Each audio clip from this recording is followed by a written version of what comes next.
नमस्कार दोस्तों, हम सभी जानते हैं कि आरआरबी जेईई CEN 03/2024 की एग्ज़ाम्स कंप्लीट हो चुकी हैं। ये सभी एग्ज़ाम्स 16, 17, 18 को 3 शिफ्टों में ली गई। अब सभी को इंतज़ार है आंसर की का। साथ ही साथ सभी के मन में यह सवाल है कि CBT2 के लिए सेफ स्कोर क्या होना चाहिए और इसी के साथ रिज़ल्ट कब निकलेगा और CBT2 के एग्ज़ाम्स कब ली जाएंगी। तो चलिए जल्दी से बात कर लेते हैं इसके ऊपर।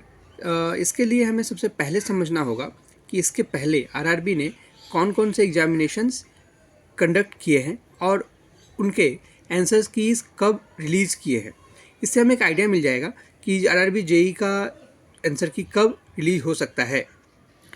तो देखिए, आरआरबी ने इससे पहले आरपीएफ एसआई और आरआरबी एएलपी की एग्जामिनेशंस ली थी, जिनमें आरपीएफ एसआई की एग्जामिनेशंस 2 से लेकर 13 दिसंबर के बीच और आरआरबी एएलपी की एग्जामिनेशंस 25 से लेकर 29 नवंबर के बीच हुई थी।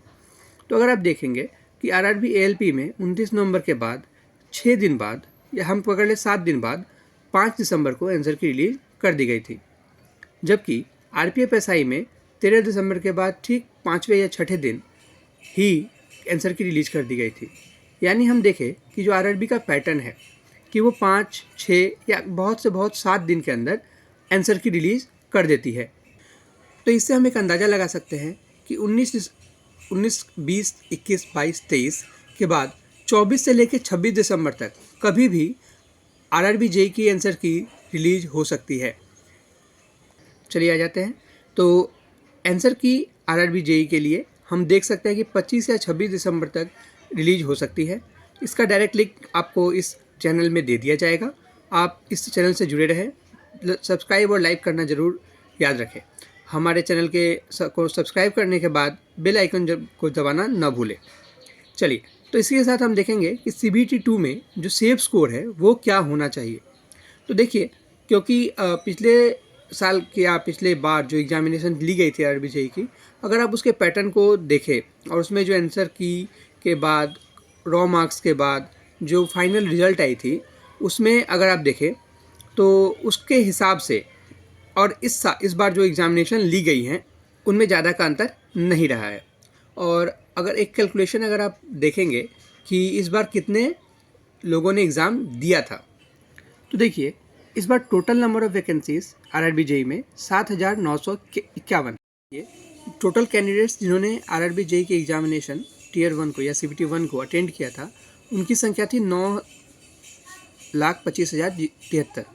यानी कि अगर आप इसे डिवाइड करके देखें 9,25,073 को, तो ये 116 बनकर आता है।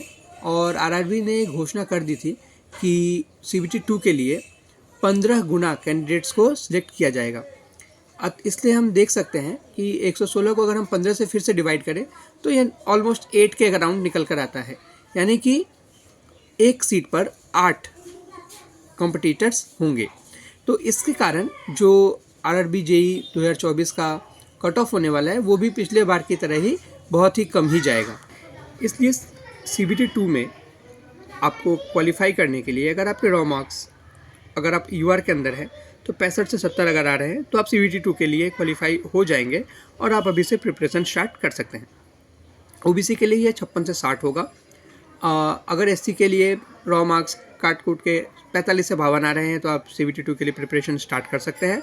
और इसी तरह ST के लिए 40 से 46 होगा और इसके बाद आप CBT2 के लिए प्रिपरेशन स्टार्ट कर सकते हैं। तो वेट नहीं करना है रिजल्ट का कि रिजल्ट आएगी और उसके बाद हम CBT2 का प्रिपरेशन स्टार्ट करेंगे। अगर आपके रॉ मार्क्स इसके अंडर आ रहे हैं तो आप स्टार्ट कर सकते हैं प्रिपरेशन।